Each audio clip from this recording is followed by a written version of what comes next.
Bank কর্মকর্তা সহ দুজনের বিরুদ্ধে দুদকে অভিযোগ।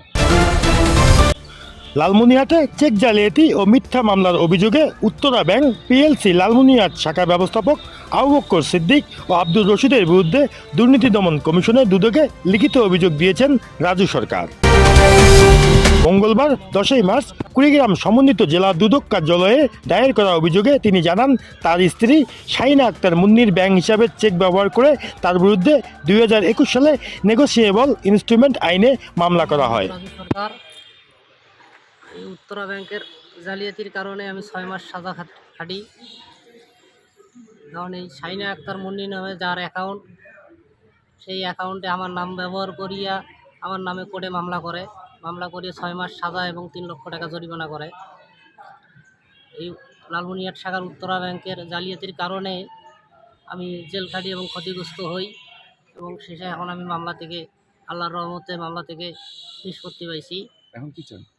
এখন আমি এর বিচার চাই যে আমাকে বিনা অপরাধে 6 মাস আমার সাজা খাটলাম, তারপরে 3 লক্ষ টাকা আমার জরিমানা, তারপরে এই মামলা পরিচালনা করতে আমার অনেক টাকা পয়সা খরচ গেছে। এগুলো সব কিছুর আমি বিচার চাই।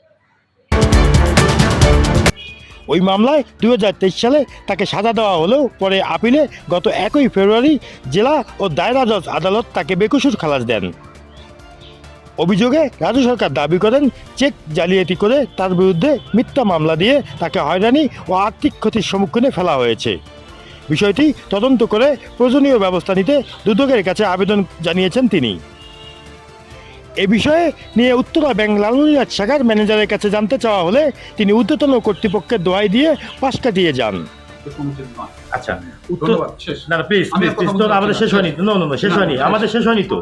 উত্তরা ব্যাংক যদি মামলা না করে থাকলে উত্তরা ব্যাংক কোর্টে গিয়ে তাহলে সাক্ষ্য দিল কেন? কোর্ট ডেকেছে, এই জন্য সাক্ষ্য দিয়েছে। সে তো মামলাই করেনি, সে গেল, কোর্ট ডাকলো কেন তাকে? কোর্ট ডেকেছে, কোর্টের কাজ সাক্ষ্য হিসেবে সম্মান দেওয়া হয়েছে, সেজন্য ম্যানেজার যে সাক্ষ্য দিয়েছে। আচ্ছা, আরেকটা ছোট প্রশ্ন, আর কোনো প্রশ্ন? সেটা হচ্ছে যে একজনের চেক আরেকজনকে ব্যাংক প্রদান করলো কেন? আমি এটা নিয়ে আর কোনো মন্তব্য করতে রাজি না। সরি, এটা কি আপনি অনিয়ম মনে করেন কিনা? আপনি অনিয়ম মনে করেন কিনা? আমি আমার মন্তব্য নিষ্প্রয়োজন, আমি মন্তব্য করতে চাচ্ছি না। নামটা কি বললেন? রাজিবুল হাসান। Mahi Jewel, local news 24, Lalmonirhat.